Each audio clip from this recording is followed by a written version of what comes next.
Hello, Year 5. Welcome back to the Jamie Drake equation. And we are now on chapter 15. So we're doing really well.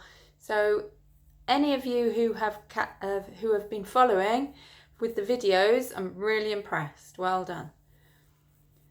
On the home screen of my phone, the golden spiral is still frozen mid-spin, and I'm starting to wonder if Buzz will ever speak again.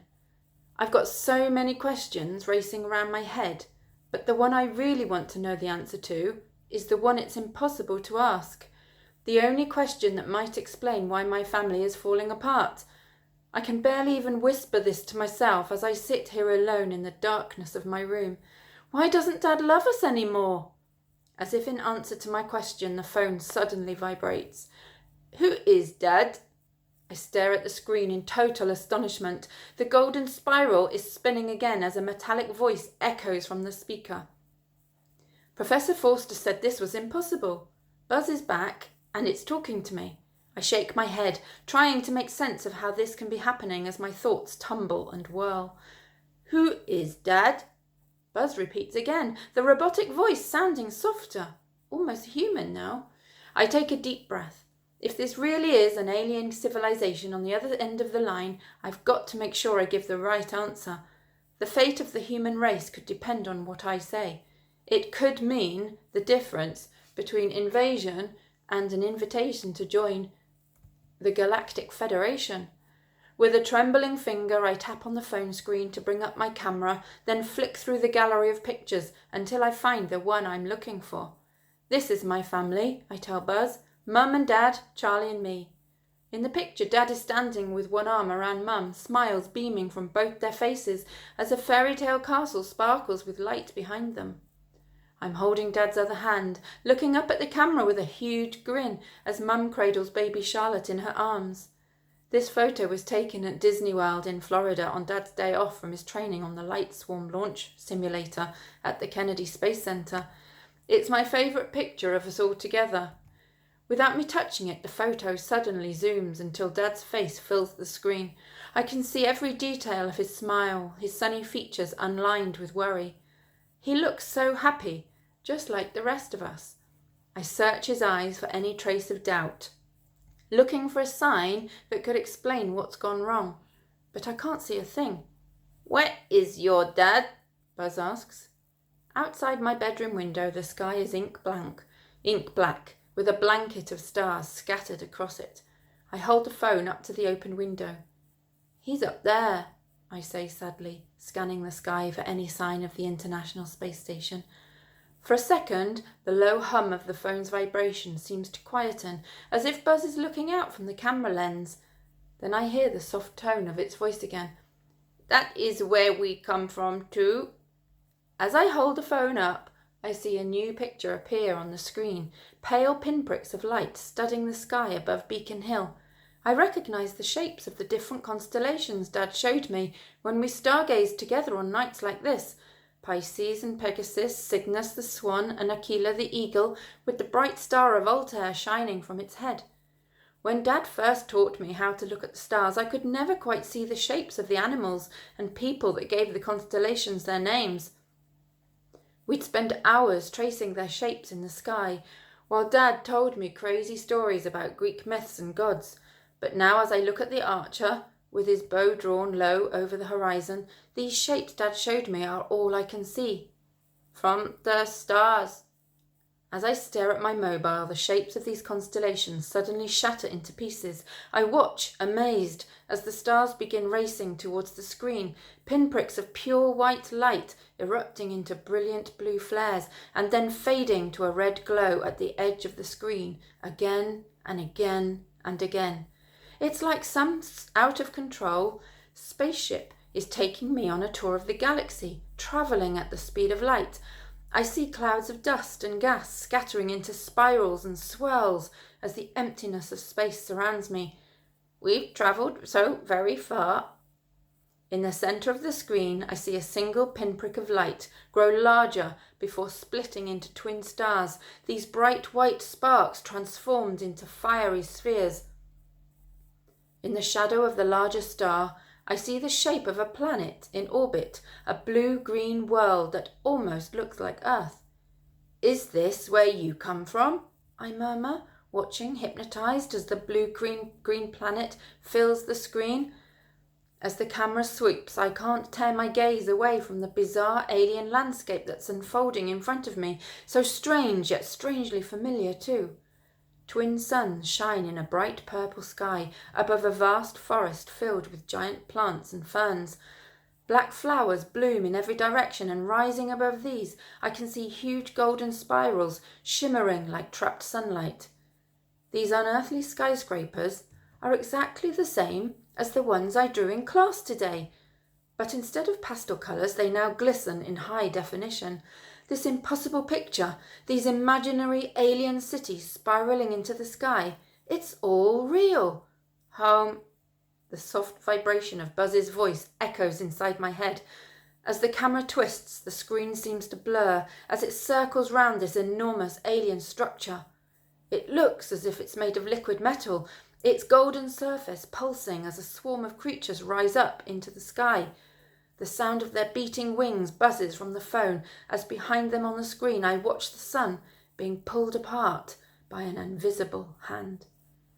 The picture slowly fades to blackness as the phone stops vibrating. I jab my finger against the screen, not wanting this weird science fiction film to end. It's like my mobile phone has suddenly got a $1 billion special effects budget, and I can't wait to find out what happens next. But the only thing that appears is the golden spiral on my home screen, the icon now spinning soundlessly. Was that you? I ask, the blurry image of those alien creatures frozen in my mind. I should feel scared, but somehow I know that Buzz doesn't mean me any harm. We are the Hive. The golden spiral pulses in time with the sound of Buzz's voice. The robotic tone that I heard when Buzz first started speaking has completely disappeared now. I can't tell whether I'm speaking to a man or a woman. But does that even mean anything when you're talking to an alien? If you're an alien, I ask, trying to make sense of the impossible, how do you even understand English? The phone begins to vibrate in my hand, jumping like a flea with every buzz. I see countless texts scrolling across the screen, almost too fast to read. It looks like every text I've ever sent or received, all scrolling by in the blink of an eye. A babble of voicemail messages erupt from the speaker, the sound of these all blurring into a single buzzing whine. We are the Hive, Buzz replies. We learn. I stare at the phone, my head ready to explode, but before I can ask another question, my bedroom door starts to open, and I quickly shove my buzzing mobile under my pillow. What are you looking at? Charlie asks as she peers round the door. Is it rude? No, I say, my face flushing red all the same. I switch on my bedside lamp, Charlie taking this as a green light to shuffle into my room. What are you doing out of bed anyway? You were supposed to be asleep ages ago. Charlie's wearing her Peppa Pig pyjamas, and as she climbs onto my bed next to me, I can tell that she's been crying. What's the matter? I ask, putting my arm around Charlie's shoulders as she hugs her favourite teddy close to her chest. Dad gave this to Charlie just before he took off for the International Space Station. The cuddly bear is dressed in a bright silver spacesuit, and Dad named it Teddy Gagarin. But Charlie just calls it Teddy Gaga now. Are you okay? I had a bad dream, Charlie replies with a snuffle, wiping her nose with the bear's furry paw. I dreamt the alien stole Daddy's spaceship and he couldn't find his way home. She looks up at me, her cheeks still blotchy and red. I want Daddy, she sobs, breaking into tears again. I want him home now. From upstairs I can hear the sound of Mum moving things round in her attic studio. Usually, this would be my cue to shout upstairs and let Mum come and deal with Charlie, but after our argument, I don't think that's a good idea. I need to try something else to distract her. Hey, I say, lifting Teddy Gagarin's paw to wipe Charlie's tears away. Do you think Teddy Gaga would let any aliens steal Daddy's spaceship? No, Charlie sniffs. No, I agree. And you know what he'd do if they tried? He'd doff them up, just like this. Waggling his arms, I show how Teddy Gagarin would throw some furry kung fu moves to fight off the aliens. Doof, doof, doof, Charlie giggles. So you don't need to worry about Dad getting lost in space. He'll be back home next week to tell you and Teddy all about his adventures. I get up from the bed, reaching my hands out to Charlie before lifting her down. Come on, I say. Let's get you back to bed before Teddy Gaga goes kung fu crazy. Charlie holds my hand as I lead her across the landing, back to her bedroom. Through a crack in the curtains, the moon throws soft shadows over her Winnie the Pooh wallpaper. As she climbs into bed, I can see the fat yellow bear floating through the sky above her head. A bit like Dad, really, although the ISS has solar panels instead of a blue balloon like Winnie the Pooh. Deep inside, I feel the same surge of emotion that fueled Charlie's tears. I wish Dad was home too, but if he and Mum are really splitting up, I don't know how long he'll stay for. With her head on her pillow, Charlie looks up at me with her big brown eyes. Aliens aren't real, are they, Jamie? She says, her nightmare now fading in the glow from her Peppa Pig nightlight. No, I lie, as I tuck her in under the covers. You don't need to worry about aliens. Chapter 16. So, Dan, in just over 24 hours' time, you will be stepping out of the International Space Station to spacewalk to the Lux Eterna launch platform. There, you will launch the Light Swarm probes, sending those tiny spaceships on a 100 trillion kilometre trip to the stars in search of alien life. How are you feeling? The camera cuts from the glossy-haired presenter on the breakfast TV sofa to my dad on board the International Space Station. He's floating in exactly the same place as where I spoke to him yesterday, holding one finger to his ear as he waits to hear the question. Daddy! Charlie throws her arms up in excitement at the sight of Dad on the TV screen. Her left hand catches the edge of her bowl of porridge, flipping it up into the air before gravity drops its contents all over Grandad. Oh, Charlie, Mum says, grabbing a cloth from the kitchen sink as the porridge bowl clatters to a halt at her feet. Grandad looks down at his Death Panda t-shirt. Charlie's porridge splats, giving the cartoon panda on the front a messy makeover. Shocked by the launch of our UFP, unexpected flying porridge, Charlie bursts into tears and I have to strain my ears to catch Dad's reply.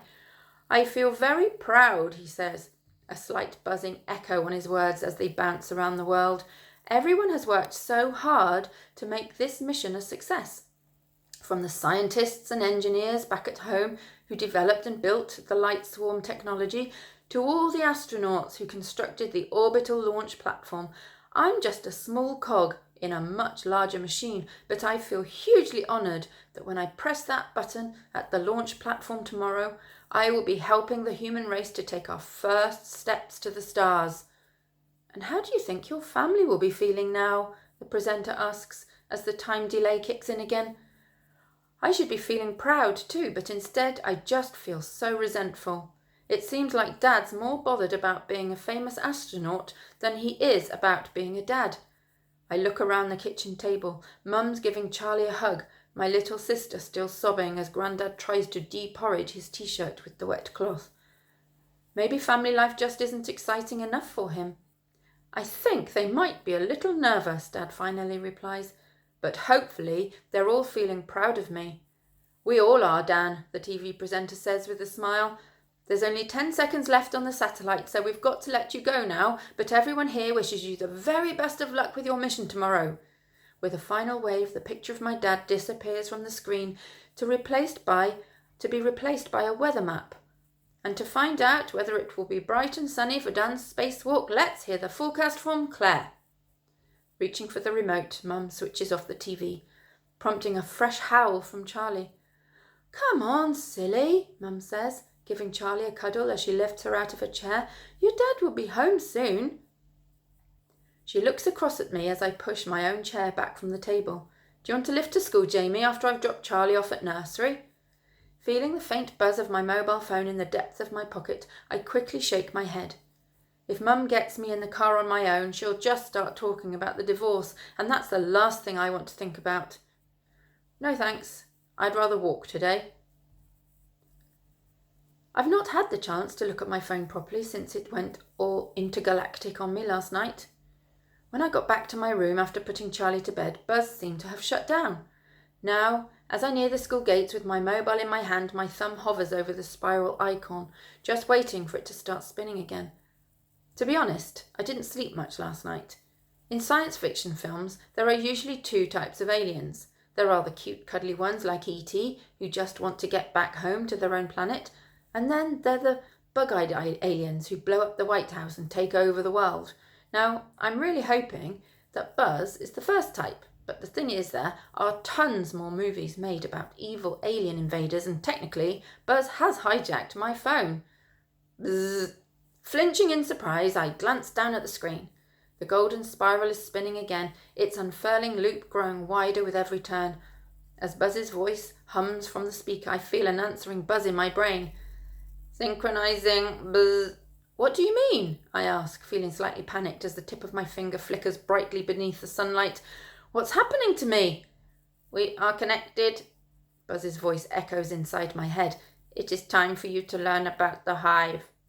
For a second I stare at my phone, dumbfounded. The golden spiral is still spinning, but my eyes can't seem to focus on this. It feels as though I'm looking at the screen through a piece of wire gauze, just like the ones we use in science, but this one's tinted gold. I blink, trying to clear my vision, but when I open them again, my heart skips a beat. On the screen, I can see a huge golden spiral reaching up into a purple sky, but then the picture shifts and suddenly I'm plunging into its heart. I can almost feel the pressure of the onrushing air, the picture spiraling dizzily as it swoops through a thick golden haze. My ears pop, the sound of the humming inside my head suddenly louder. Beneath my fingers, my phone feels sticky to the touch as I watch the screen seem to expand and my vision fills with the most unbelievable sight. I'm hanging, suspended in a cathedral of light, this vast space filled with endless rows of hexagonal cells spiraling in every direction. Each cell gleams with an unearthly glow, their golden lights flickering to the hum of a billion buzzing voices lifted up in what sounds like a prayer. Inside my head, I feel Buzz's presence flickering inside my mind. We are old, so much older than you, and we know so much. I'm not just seeing this anymore. It's like I'm inside a liquid gold hive, or maybe it's inside of me. For a second, I almost forget to breathe and feel like I'm drowning in an ocean of light, every particle humming with information. I catch glimpses of the impossible reflected in the light, ideas so far beyond my understanding I can't even begin to put them into words. That's when I realize, this is the hive. Everything they've ever said, everything they've ever done, everything they've ever known. Their art, their science, their stories, their songs, all trapped inside this shimmering light.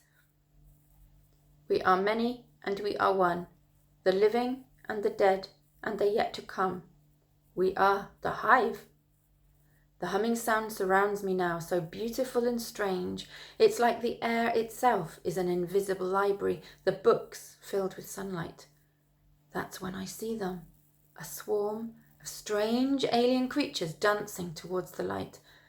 Just like before, I can't quite make out their features, only their silvery wings beating against the shimmering air.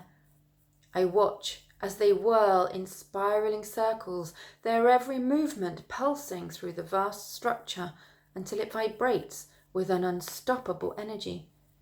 This is what we were, Buzz's voice hums inside my head. Frail creatures of muscle and brain, so vulnerable to harm. We had learned so much, harnessing the energy of the stars, but then the darkness came. I don't know which way is up or down anymore. My head is spinning as Buzz's voice fills my brain, but at the summit of this spiraling hive of light there's an open circle of sky. Through this I can see a giant sun, its golden sphere slowly being shredded into blazing jets of gas. It's as if it's being devoured by some invisible predator, flailing in its death throes as the sky turns black. The hive had to choose, our bodies or our minds. There was no choice.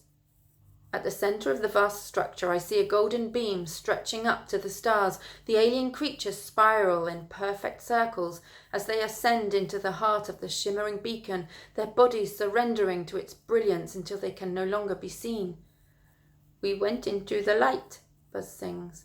My mind reels as this golden light surrounds me too. And then we swarmed. Suddenly I feel myself catapulted across space. It's like the intergalactic tour that Buzz gave me last night is now running backwards, flares of light endlessly erupting and being extinguished in the blink of an eye.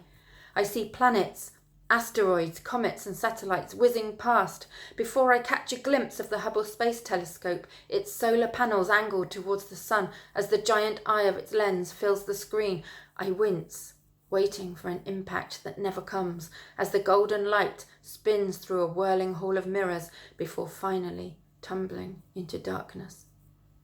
Blinking in surprise, I open my eyes to find that I'm standing outside the school gates. The phone is still in my hand, the golden spiral slowly turning as Buzz speaks again. We are the hive. We survived. It wasn't real, I murmur, unable to shift the image of the aliens dancing to their deaths as the light swallowed them whole. That same light racing across the universe until it hit the Hubble Space Telescope. We are as real as you are, Buzz replies, the words softly buzzing from my phone. We have just moved beyond the limits of the physical world. Inside every atom in the universe is a fireball of light, a constant flow of photons that keeps every particle intact. This is where we live now, where our minds still thrive. We are creatures of the light. We are the hive. My head is spinning with everything that I've seen and heard, but it all makes a crazy kind of sense now. Professor Forster was wrong. When that light hit the Hubble Space Telescope, it wasn't a signal or some kind of message from the stars. It was the hive. Their entire civilization beamed across trillions of kilometers of space until it finally struck Hubble's mirror. And as the sensors at the heart of the telescope transmitted this signal to the laser optical ground station that was hooked up to Professor Forster's laptop, that was the moment I plugged my phone in. This alien intelligence was downloaded to my mobile, an extraterrestrial civilization stored on my SD card. All their knowledge, all their wisdom, all their cleverness is now sitting next to my contacts on the home screen. What do you want? I murmur. Help! Buzz. Who are you talking to? At the sound of Minty's voice, I turn round in surprise and then nearly jump out of my skin as I see a green, bug-eyed alien staring back at me. Okay, Year 5, the work I'd like you to do for these 2 chapters is, now that you have read the description of where Buzz came from, I'd like you to draw that picture and see if you can use information from the text to make it as accurate as you can, and also maybe label from the text so that we know where you got your information from. Okay, so have fun, and I look forward to seeing your beautiful pictures. See you soon.